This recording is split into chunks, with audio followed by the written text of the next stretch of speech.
ഈശോ മിശിഹായ്ക്ക് സ്തുതിയായിരിക്കട്ടെ. പ്രിയ സഹോദര സഹോദരി, നിനക്ക് നല്ല ഒരു ദിവസം നേടിയ ഈശോ നിന്റെ ജീവിതത്തെ സമർത്ഥമായിട്ട് അനുഗ്രഹിക്കട്ടെ. ഈശോ തൻ്റെ മുമ്പിലിരുന്ന ആളുകള് അടയാളങ്ങളൊക്കെ ചോദിക്കുമ്പോൾ ഈശോ അവരെ കുറിച്ച് പറഞ്ഞത് ദുഷിച്ച തലമുറ എന്നാണ്. ഈ ദുഷിച്ച തലമുറ അടയാളം അന്വേഷിക്കുന്നു.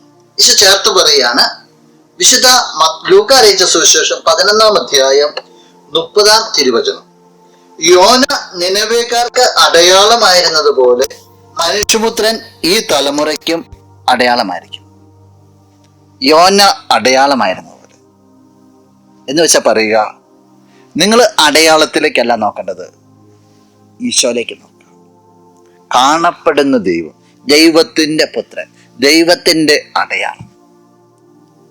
അവര് പലപ്പോഴും ഈശോയുടെ അടുത്ത് തർക്കവുമായിട്ട് വരുന്നതിന് കാര്യം, അവരുടെ മനസ്സിൽ തങ്ങി നിൽക്കുന്ന രക്ഷകനെ കുറിച്ചുള്ള ഒരു ചിത്രവുമായിട്ട് ഈശോയെ കമ്പയർ ചെയ്യുക. അതൊന്നും ഈശോ കാണുന്നില്ല. കാരണം ഈശോ കാണിക്കുന്ന കാരുണ്യമാണ്, ഈശോ കാണിക്കുന്ന സ്നേഹമാണ്, ഈശോ എളിയവരെ ചേർത്ത് പിടിക്കുക. അതാണ് അവരുടെ മനസ്സിലെ അസ്വസ്ഥത.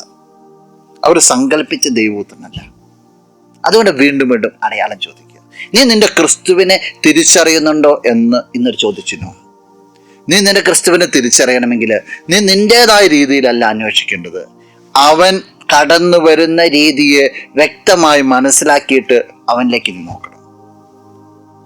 അവിടെ നിനക്ക് നിന്റെ ദൈവത്തെ കണ്ടെത്താൻ പറ്റും. അത് സാധിക്കട്ടെ. നിങ്ങൾക്ക് പ്രാർത്ഥിക്കാം.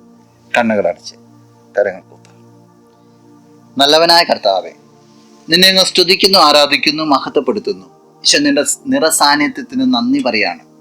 അടയാളങ്ങളിലൂടെ തേടാതെ നിന്നെ തന്നെ മനസ്സിലാക്കുവാനായിട്ട്, ബുദ്ധിയെ നിന്നിലേക്ക് ക്രമീകരിക്കുവാനായിട്ട്, ദൈവത്തെ ബുദ്ധി കൊണ്ട് അളക്കാതെ ഹൃദയം കൊണ്ട് ചേർത്ത് പിടിക്കുവാനായിട്ട് സഹായിക്കണമേ. ഈശോ, ഈ വ്യക്തിക്ക് ഈ ദിവസത്തിന് വേണ്ട എല്ലാ കൃപകളും നൽകണമേ, ഇപ്പോഴും എപ്പോഴും എന്നേക്കും. ആമീൻ.